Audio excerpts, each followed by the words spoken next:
Good afternoon, good evening, good morning, and good night. Welcome to the show.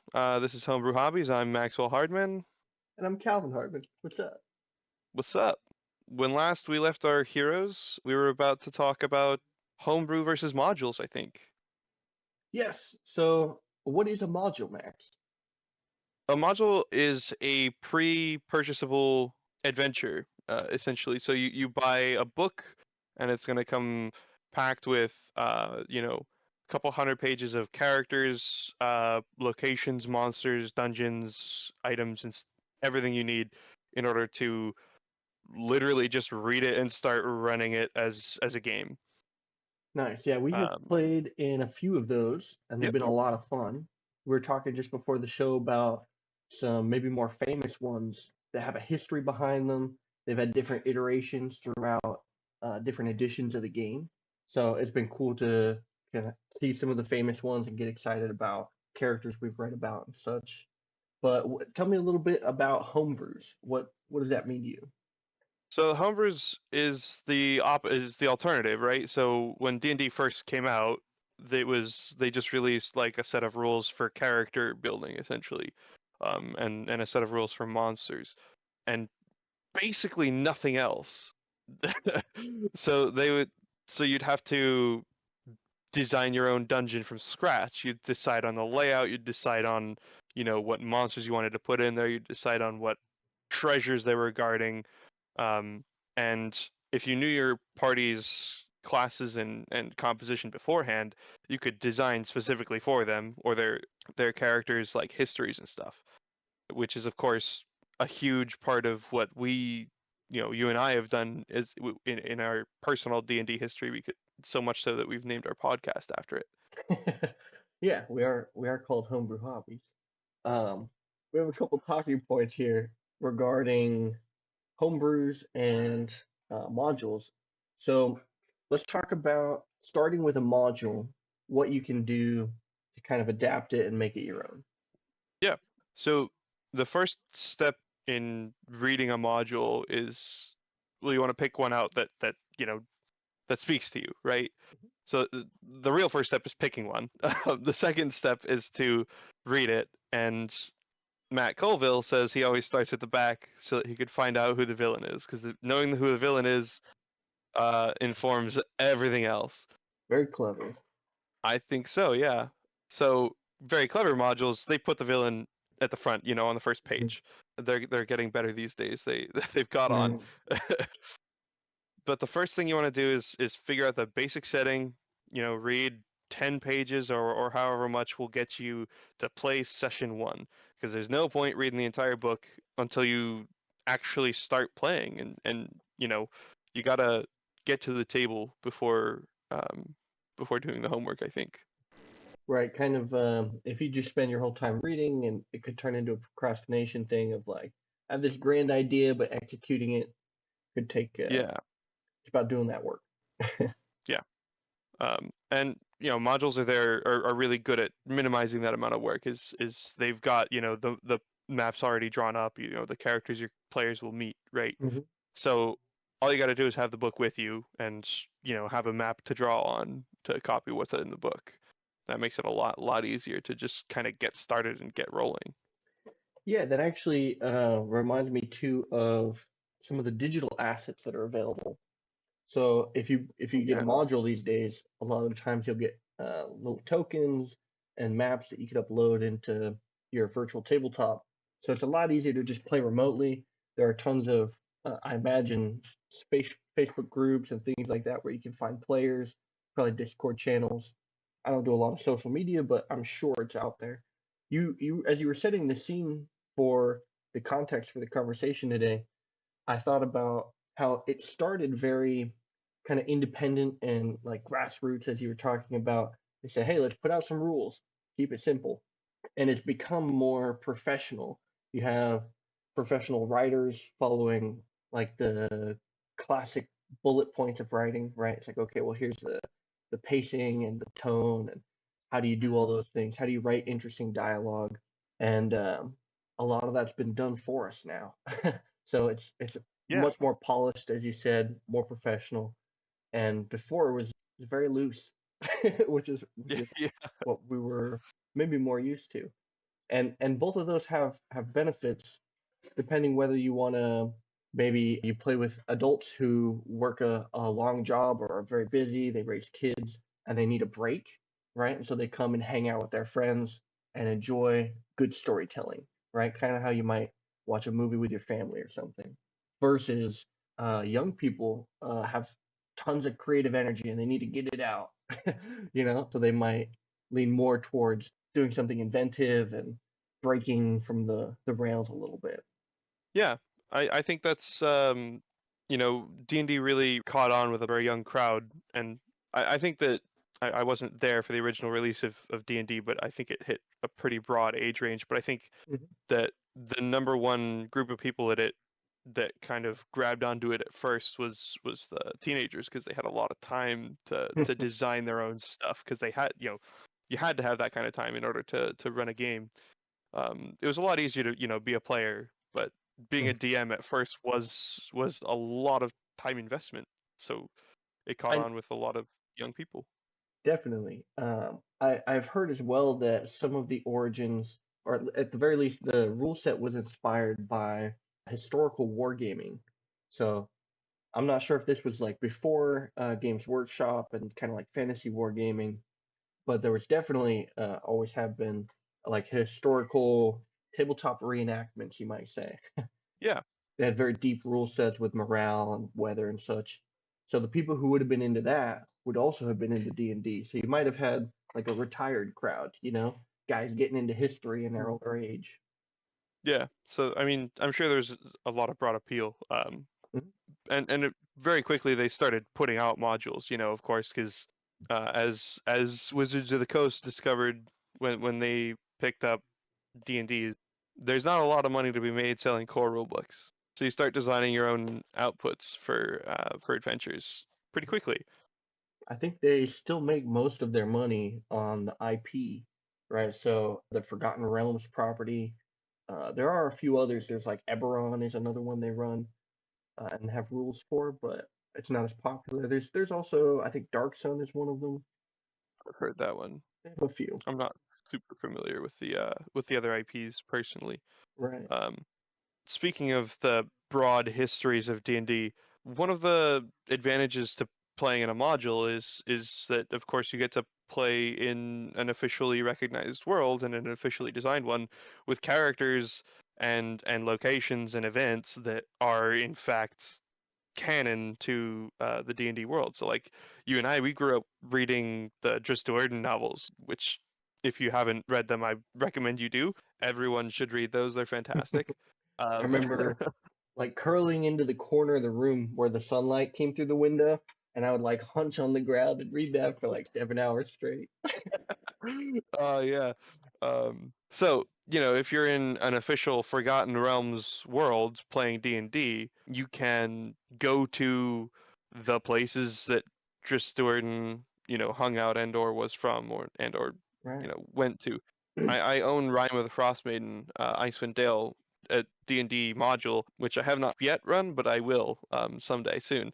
I think that one of the primary draws to Icewind Dale is that it's the famous location, the home of Triss Stewart and his adventuring friends, and people want to play in that world. They want to meet him.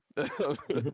And I think also, depending on the time period, you could see the impact of his story, right? So maybe Yeah, he already has been there, and your story takes place 100 years later. He's a legend. yeah.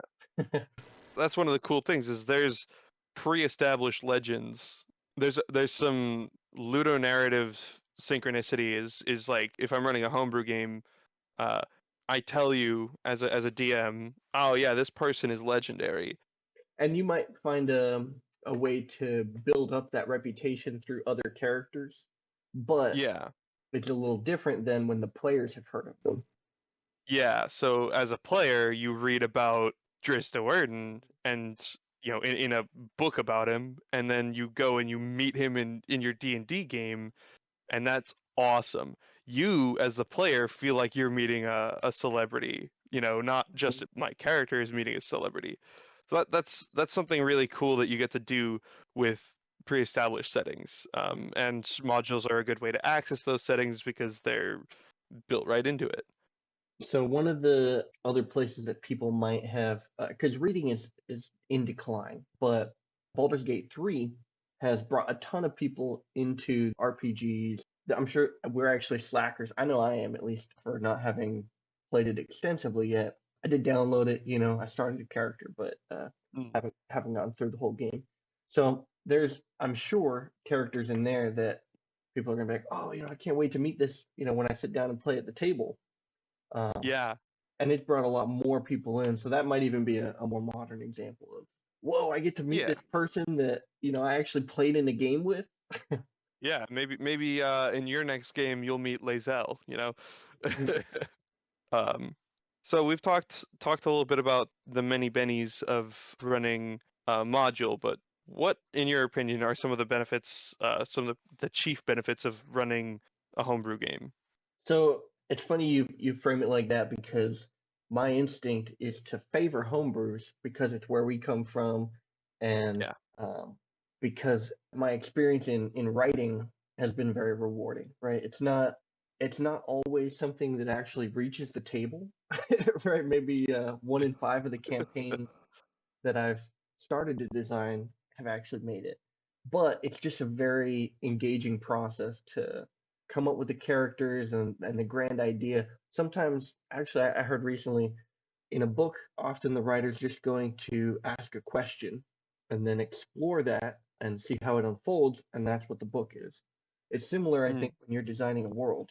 You mentioned before the show, I think, that these rune stones in the Abhorsen series kind of inspired you, and it was like, okay, well, let's take that idea and expand it into a whole world. And I remember in one of our campaigns when we were living in California, kind of the core theme was that adventurers were common, right? Which is a little bit of a weird thing. It's like, okay, adventurers guilds, and sometimes you'll meet Mm. other parties coming in and out of town, and there's a whole economy around selling things to people who will go out and die, or who will go out and save a village or something. Um, it just made an interesting setting, and a lot of the times you have one core idea like that. Okay, what if there was a really dominant religion that was the core of all society, right? That could be the setting. What if dragons ravaged the land and now people live in tribes cowering in fear in the forest where they're safe from the dragons, right? There's your setting. So it could be just one interesting question, and exploring that idea, you'll start writing and just things will come to you, and that world will start to build itself. When that happens inside your mind, it's just a very it's a unique experience. It's a lot of fun. So I think that in Entirely. itself is very rewarding. And then you bring it to the table and other players get to see it, and you get to really incorporate them as characters, so you can build around that a lot more because maybe one of your characters is involved with that core question of that built the whole world, right? So you can explore that pretty deep, or you could actually build a whole campaign just based off of the questions that characters want to ask. So maybe a character has a history, or they're pursuing something, or a big goal. You could build your whole campaign off of that. Maybe one main character, or the party has their own collective goal. We've just been interrupted, though, by our random encounter table. So go ahead and give us a roll. 1 to 3 will be your questions. 4 to 6 are mine. I've got a 6. A 6. What do we got? Question of the day is about scribes and record keeping. That is not a question, it's a sentence. But tell me about scribes and record keeping. How do you take session notes or allocate that work? How do you like to do Session notes is something I'm really, really bad at, actually. it? I tend to, so what I'll do is I'll just, as important things happen, I'll just jot them down and, as quick as I can, and try to keep the action moving because I don't want to create lulls because that will tend to give opportunities for things to go off topic, right?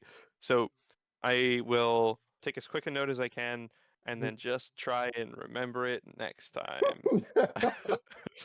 Yeah. Like, what does this mean? I've just written down, there's a goblin. What does that mean? Yeah, which goblin was that? Yeah, Very nice. yeah, it's not my favorite way that I handle things. Luckily, with homebrews, you can be a little loose. You You can know? be a lot loose if you want. I mean, um, True. I've had a lot of yeah. fun as a player in our recent campaign Oh taking notes. yeah, Right, and I'll write a page or a couple paragraphs for each session. If there's combat, there's almost no notes because it takes forever and yeah. very little happens. But when you're investigating or exploring, a lot of times there's extensive notes. And as a player, I'm engaged because I'm looking for those plot points of like, oh, okay, something just happened. Let me take a note of it. And when we're investigating the little details, it's like, oh, okay, he mentioned something, and that might be important, or it might just be a description. But you want to pay attention to everything, take note of everything. That can also be distracting from role playing, though, right? So maybe I'm less engaged as my character and I'm focused more on being a scribe. Something that I imagine is useful, but I don't think either of us have tried, is recording the session and then maybe reviewing that audio later or having an audio transcript. That is something I have not tried and haven't really considered, just because I don't think I would be able to find the time to review an entire session of. Yeah, like a 3-4 hour session. Yeah. Although it would be useful for the purpose of DM notes. You know what? Actually, that brings me to my one shout out for the day, which is not a specific shout out, but generally AI, right? So generative AI or artificial general intelligence, two different things. So generative AI would be like art AI, video AI. Right. What are Midjourney is one of the big ones. Dolly is another. And I was playing around with those. There's actually one that's in Photoshop now. So you can highlight a certain area and tell it And to just fill in with generate. something. Yeah. When I opened it up, it gave me a little tutorial. I was like, generate a castle. So it shows me, and I was like, give me a gothic castle. So you can more and more detail, change the style of it. It was really impressive the first time. And then I asked it to give you a wizard's hat, and it gave me these clip art, shitty. So it's a little hit and miss, but as creatives, this is a crazy tool. And then let's say you do an audio recording and then audio to text translator. I'm sure there's something like that on the internet. And then you put that into a chat bot and ask it to give you what are the cliff notes, right? Give me a quick summary of what happened in this short story. You could pop that in ChatGPT, and I'm sure there are others uh, Right. in the market right now, but that might be a way. It's still a good amount of work, but might be a way to try getting some interesting session notes. Certainly interesting indeed. A curious experiment if anyone wants to run it. Yeah, let us know. I would love to hear about that. I think AI is very interesting. So let's get back to our main topic. The What do main you? topic. Yeah, do you have any specific notes you wanted to go over for homebrews and modules? Yeah, so there's a difference in nature, of course, between homebrews and modules, and I think the difference is that, well, I think there's two really big ones. One is that the modules have been play tested, Mm, um, generally a lot, because they're publishing, and if you're going to publish something, you want to make sure it doesn't suck.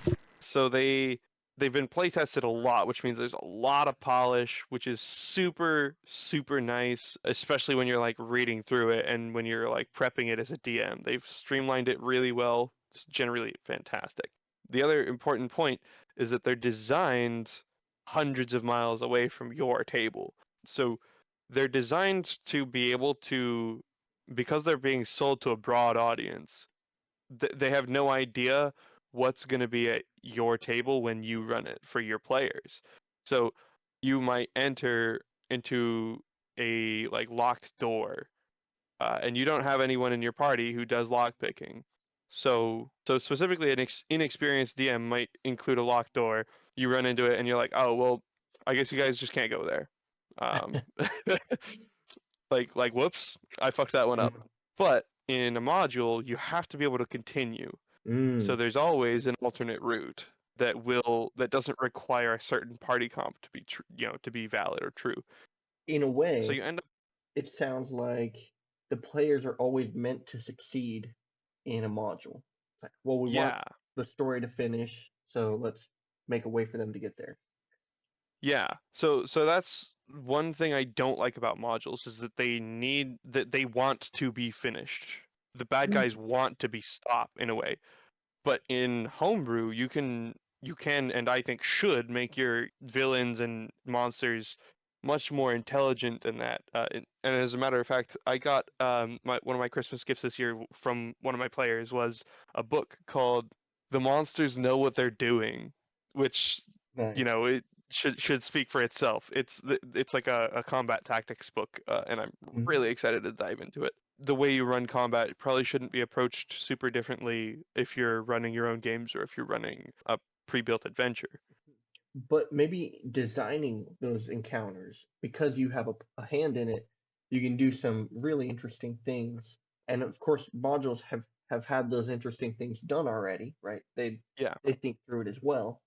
But it can be fun to have something come from your imagination and watch it go through the process until you have a polished encounter. But yeah, so modules kind of they end up with lots of branching opportunities to do things that need done for the game to work. And in homebrew, I think you have a lot of opportunities to just do stuff that doesn't need to work. It doesn't need to be Mm. done by your players. They can kind of contribute to a much more free-form, real-world kind of atmosphere, whereas playing through a module is a lot more like reading a book. Playing through a homebrew campaign is a lot more like living in a world. Despite the fact that the character, the NPCs are often very fleshed out in modules, the world is generally very real. The adventuring itself feels like it wants to be done. Hmm. So this is an interesting point you made that you said kind of inspired this topic was in a module there seem to be many options, but as you said, they're all leading in the same direction. In homebrew, I've had campaigns where players just do something that they want to do, and it's unrelated to anything else, right? They caught onto the shiny object and wanted to pursue it. Um, or they heard about some other campaign where some players built a cart that could fly in the sky and they wanted to do that too, you know? How can we make that work? And as a DM, you have to come up with something. Maybe you Yeah, want it to be an impossible task, and they will fight you. You know, they'll say, I'm still going to try, and they'll spend 2 sessions on it yeah, until you probably find a middle ground. But that looseness can be a lot of fun for the players to realize that they have such agency. yeah. And of course, if you're running a module, you should give your players lots of agency as well. But there's a certain amount of like you There's a feel like you direct. should approach the plot, even a little bit. Yeah, there's a point to it. Yeah, yeah.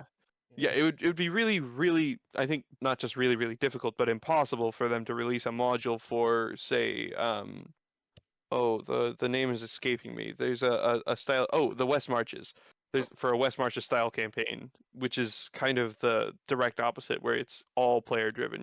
You set your players down in maybe a town, and you just say, "There's stuff out in the wilds. I'll come up with maybe a couple hooks, and you tell me which one you want to do, and set out, and I will draw that out. I will turn that into an amount of adventuring to be done. And then you come back to town and then you say, "Oh, well, there's another hook. There's three more hooks over here." And then you pick one and you follow it. And later you come back, you're like, "Oh, well, we never explored this all the way. What else is down here?" It's a maximally free form. Everything is completely driven by the players. They heard about there's a lich in the next kingdom over. Well, we're gonna just go to the next kingdom over. And if you did that in a module, you would upset your DM. Yeah, That's what there's nothing there. It a doesn't tap, exist yet. right, is Yeah. like, okay, well, I can add something onto the side of this, you know? I would take it even another step further as an option. Nobody has to do this, but as a DM, you can offload some of your work to your players. So you mentioned putting a few hooks in front of them. plot hooks, that is. You could also say instead, what are you guys? What kind of adventure have you always wanted to do? And they say, oh, I've Yeah. always wanted to raid a crypt, for treasure. So it's like, all right, sweet. I don't even need to hook them because that can be difficult coming up with incentives for them unless you Yeah. know what their characters are specifically seeking. So kind of letting them run that a little bit, it's almost like they're doing the design work for you, and it also increases their agency. So that's something you could play around with as a DM. Yeah, how about from the player side? What do you think is the difference in terms of feeling, right? So approaching a module versus a homebrew at the very beginning. At the very beginning. Um, so the difference in feeling is, man, it has been a long time since I played in another person's homebrew. Mm. uh, I'm realizing that now. So the module, you know, kind of what, at least mildly, what to expect. There's going to be some amount of the classic D&D points. You're gonna go through literal dungeons probably, or layers and stuff. You're gonna do that if you're gonna play in a module. I am tempted personally to kind of build a character that wants to be an adventurer, right? So it does give That you wants a to. little direction. Yeah, it gives you quite a bit of direction at the very least. There's adventuring over there, and to have an idea of what's going to be there. But in a homebrew, generally all you know about it is what your DM tells you, which means that it varies wildly from DM to DM. Sometimes you're going to get one sheet that's a paragraph or two long that just says, "Oh, here's a brief history of the past The couple setting. days in this small town." Mm. Or you might get pages and pages. I've heard someone say once, like, oh yeah, my DM handed me a 20-page, like, essentially booklet that was like the history of the world, and it's like, Yeah. wow, that's a lot to go on. So In my experience, when I pass out that background information, rarely do players seem like they've read it. I'm not saying that they yeah, haven't, but they'll come to the table and they'll just be like, "Oh, I'm just playing D&D. It's just like it always is." yeah, Yeah. I empathize with that. As a DM, you do a lot of world building, mostly because you enjoy it, or as a homebrew DM, you do a lot of world building because you really enjoy it. And if you don't, then consider playing a module. It's a lot harder to find players who are interested in your specific world building, Mm. because They never heard of it. it's yeah, they've never heard of it. They're not energized by it. So what you got to do is find a way to distill it to one thing that will energize them, and let that be your hook, and let the first adventure and the first villain be directly related to that hook. That will get your players invested enough in the world to see it out, and ideally build characters that care about the world and interact with the world in the ways that you kind of hope they will. That's some great advice. I recently heard a similar expression, which is like you could have the greatest product in the world or the greatest story in the world, but if you But don't if you know, can't sell it, well, specifically in our age, if you don't know how to come up with a meme for it, right? That one sentence that will spread it, right? Or that simplified image or whatever it is, right? Something compressed that people see and they're like, oh yeah, like you said, they get energized about it. Maybe it's one villain, they're excited to fight that villain, and this should be something they see in that first session yeah. to keep them hooked. Yeah, that's part of the fun is we want to get pulled along and like, oh, I almost had him, what a fight, but he got away. The other thing when I'm a player in a homebrew thing is really important to me is I want my backstory to matter a lot. Yes, agree Like entirely. it's one of the core joys of building a character, for me at least. I mean, a lot of people just like building something that's effective in combat, or that has an interesting goal. But for me, an interesting backstory is a huge part of it. So when I create a character in a homebrew game, I want to know that backstory is an effective skeleton to build my character's future around. And I know that in a homebrew game, my DM has the power to make that happen. In a module, that's a lot harder to do because there's already a skeleton, and that's the adventure that they're reading out of. So we're talking about when you build a character for a module because you know, oh, we're going to go play in the Strahd campaign. He's a vampire. You build a paladin. That's actually what I Yeah. did. You know, it's like, okay, well, I'm going to go in with my holy power. I'm going to purge the wicked undead. And then things went really sideways for you. Yeah, that's right. Things never quite go the way you expect. Corruption is abound, but in a homebrew, you're a little more free. Maybe you have some background on the world, so you know, okay, this would make sense in that setting. But you come up with something that you enjoy. Maybe you really like hobbits, right? So you build a halfling, and they're a hobbit. They got hairy feet. They don't wear shoes. They love to eat and drink, you know, and that's your goal, right? But you tell the DM all about your character and then they know how to motivate you and Yeah.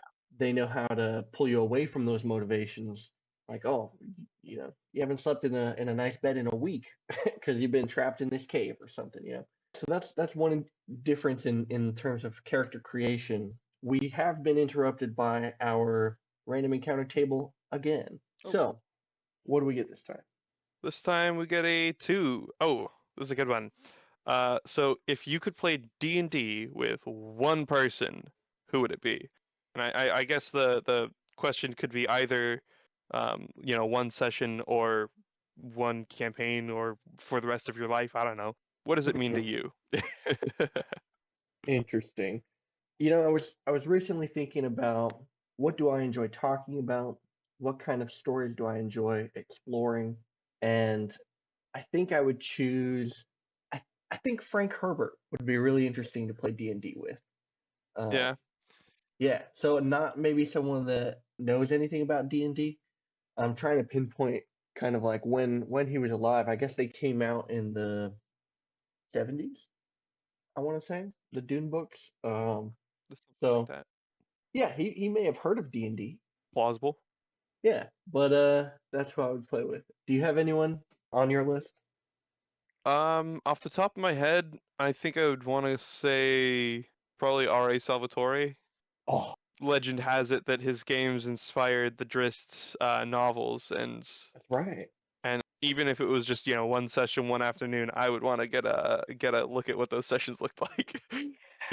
Well, that I love that those stories, which were refined, of course, started Of as course. players actually being characters. You know, Yeah. Yeah. that's super cool. Also, you just mentioned like just playing one session. So I had a lot of fun writing a Star Trek episode that we Oh played. yeah. We played as a one night adventure. You were all the bridge crew. It's fun. I real someone pointed out that my spelling of an alien species was Charged Lion, but I called them the Chargelians, and I didn't realize it's spelled. But anyway, um, it's a lot of fun, and I don't know something about the nature of those one night adventures. You know, they're short, so it's not a huge commitment. People just Mm. sit down, like, all right, well, let's goof around a little bit and explore, and you get all the different elements of D&D, but compressed. You have any thoughts on one shots? And I'm sure there are tons out there that are modules. People have written one shots and then just, hey, check it out, try this.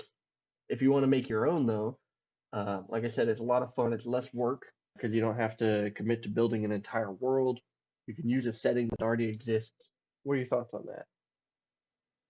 I've tried a few times to design one shots, and I actually struggle to do something that is compelling and has a good hook, but isn't long. The idea is, of course, that because it's not very long, it doesn't require as much work to make a good one shot or to make an effective one shot.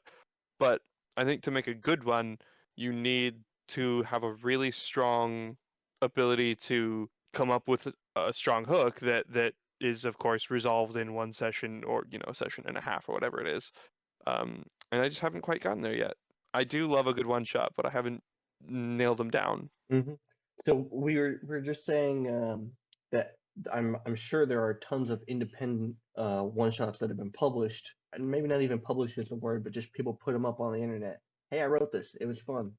Check it out. Yeah, Um, Try running some of those, and then, or even just reading through some of them and seeing how they did it, and how they solved that same problem of hooking and compressing it. Yeah, I mean, the only one that I can specifically remember was our Star Trek adventure, and in terms of writing it, I wasn't sure if it was something that would be wrapped up in one night, or like you said, a session and a half.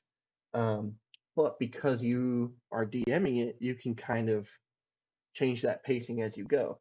It's like, it's oh, true. okay, I intended for this whole little side thing to happen, but we don't have time for it. Can I pull the important character that was introduced there into the main plot, or something like that? Adapt on the fly. Nice. Did you have any other big points you wanted to cover for homebrews and modules? Um, oh, I do have one, and that is mercenaries. So if you're going to be running a homebrew game, let there be things that your party cannot do on their own, like, kill very powerful bad guys or enter locked doors. Mm. But if you're going to do that in order to increase the feeling of a living world, let there be people in the world who can do those things and are for hire. So you encounter a locked door in the dungeon. You say, "Well, shit, we can't go any further. We're gonna go back to town." When they go back to town, they see a posting for a thief for hire or a rogue or whoever.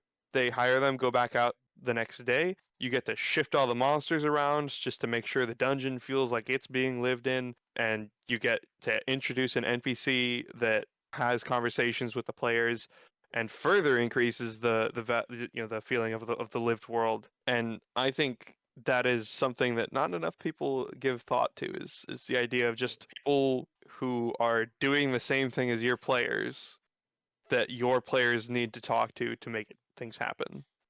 Yeah, as you say that, I'm thinking you can always find a thief in the tavern. You can You always know? find a thief in the tavern. Walk in with a big sack of gold on your belt, and you will find a thief in a tavern. Yes. Uh, Nice. So you've just inspired a couple of ideas for future episodes, including Nice. talking about the hub, going to town. What does that entail? How do you design a town? What does it mean to the campaign? What does it mean to a dungeon delve or an adventure? Right? The fact that you can or can't access town. So we'll get to that in a future episode. But our next one Certainly. coming up will be storytelling and character progression. So look forward to that, guys. I'm really excited for it. One of my favorite topics. Uh, Till then, See you in the next session. all right. Take care, everybody.